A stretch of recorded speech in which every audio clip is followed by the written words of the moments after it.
Salut, c'est César, on se retrouve aujourd'hui pour une nouvelle vidéo sur comment établir un budget lorsque vos revenus sont irréguliers.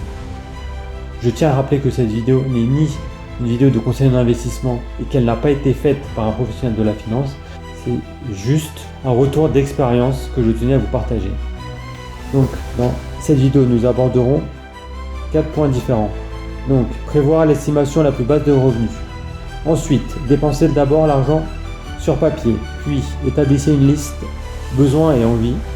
Après, constituez un fonds d'urgence et enfin, je conclurai. Lorsque vous ne pouvez pas prévoir votre salaire, vous pouvez toujours être proactif. La planification proactive de votre budget est une habitude essentielle pour assurer votre réussite financière. En affectant votre argent aux dépenses à venir au début de chaque mois, vous avez l'assurance de disposer de suffisamment d'argent pour payer vos factures. Pour les salariés, il est plus facile d'établir un budget à l'avance. En effet, comme vous pouvez le voir pour tous les salariés, là c'est un exemple de mon bulletin P, on peut voir que tous les mois, on va payer la même chose parce qu'on a travaillé le même taux horaire pour la même entreprise. Donc là c'est juste le haut du bulletin de salaire, donc on fait un bulletin. Et au final, tous les mois c'est la même chose, donc c'est vraiment, on peut savoir, ah là, tellement on a ça, à la fin du mois on a X argent, et tous les mois pendant X temps, enfin la même poste, même entreprise tout le temps, ça sera X fois 12 fois le nombre d'années. Alors qu'en revanche, pour les personnes dont les revenus fluctuent, il peut être difficile d'anticiper le montant dont vous disposerez pour le mois à venir. Si vous ne pouvez toujours pas prévoir vos revenus, voici quelques conseils pour établir un budget efficace. Donc par exemple là c'est un budget de l'année X. Donc il y a des mois en janvier par exemple la personne a gagné 2000 euros. Le mois suivant elle a travaillé moins de jours donc elle a gagné 800. En mars 1200. En avril, bon mois parce que c'est le printemps, il y a beaucoup de chantiers donc là on va admettre qu'elle a gagné 4000 euros. Après mai, juin elle a travaillé que des demi-mois à chaque fois donc 700. Donc là vous voyez ça fluctue pas mal. Donc face à cela, je vais vous donner mon premier conseil qui est prévoir l'estimation la plus basse de vos revenus. Malgré l'incertitude liée à la fluctuation des revenus, vous pouvez toujours anticiper les pires scénarios. Par exemple, si vous êtes travailleur indépendant, vous avez probablement connu un mois où vous avez des revenus où ont été les plus faibles. Si vous êtes serveur et que vous comptez sur les pourboires, vous pouvez aussi vous référer à un mois où les pourboires ont été le moins élevés, et ainsi de suite suivant votre type de profession. En établissant votre budget sur la base de vos revenus les plus bas, vous assurez le pouvoir de couvrir vos dépenses essentielles, même si votre salaire est moins élevé ou vous avez moins d'entrée d'argent, comme par exemple dans l'exemple précédent, le revenu était le plus bas de 700 euros.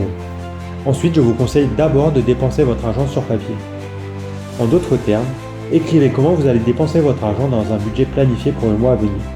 Une fois que vous avez déterminé votre estimation de revenus la plus basse, vous devez attribuer une tâche à chaque euro. Dressez une liste de vos dépenses mensuelles par ordre de priorité et affectez votre argent d'abord aux factures les plus urgentes. Donc j'entends par là, d'abord le loyer, qui lui n'est censé pas fluctuer, l'eau, l'électricité, le minimum pour vivre, c'est-à-dire la nourriture, et les dépenses primordiales, donc frais de carte bleue, box, abonnement téléphonique, etc. Donc ça c'est les dépenses primordiales. Établissez une liste des besoins et des envies. La création d'une liste prioritaire de vos indispensables et souhaitables, cela vous aidera d'abord à déterminer ce que vous achèterez si vous disposez de plus d'argent que vous ne l'avez prévu pour le mois. Votre liste de besoins comprend les choses que votre revenu estimé doit couvrir, tels le logement, les taxes, les impôts, la nourriture, etc., comme je l'ai dit précédemment. Et ensuite, votre liste de souhaits couvre les choses en surplus que vous pourrez acheter si vous gagnez plus d'argent que prévu le mois en question. Ensuite, il est vraiment important de constituer un fonds d'urgence. Si vous n'avez pas encore de fonds d'urgence, je vous suggère de commencer par ouvrir un compte d'épargne. Un fonds d'urgence est particulièrement important lorsque vos revenus sont imprévisibles. Vous utilisez votre fonds d'urgence pour les dépenses imprévues et urgentes. Frais médicaux, entretien de la voiture, inondation de la maison, changement du four, c'est-à-dire des dégâts ou choses qui arrivent dans la vie de manière imprévue et qui souvent coûtent cher. Je vous conseille de créer un fonds d'urgence de 3 à 6 mois de vos dépenses mensuelles obligatoires, donc 30 à 50% en équilibre. En effet, c'est possible qu'il y ait une urgence au milieu de la nuit, qu'il se passe quelque chose et que vous disposez, que la banque est loin, vous n'avez pas l'argent pour retirer ou alors votre carte bleue est bloquée. Avoir suffisamment d'argent liquide permet justement de gérer rapidement certains imprévus et certaines contraintes. Cela n'engage que moi. Vous disposerez ainsi d'une marge de manœuvre si vous vous retrouvez sans emploi ou si vous gagnez beaucoup moins d'argent.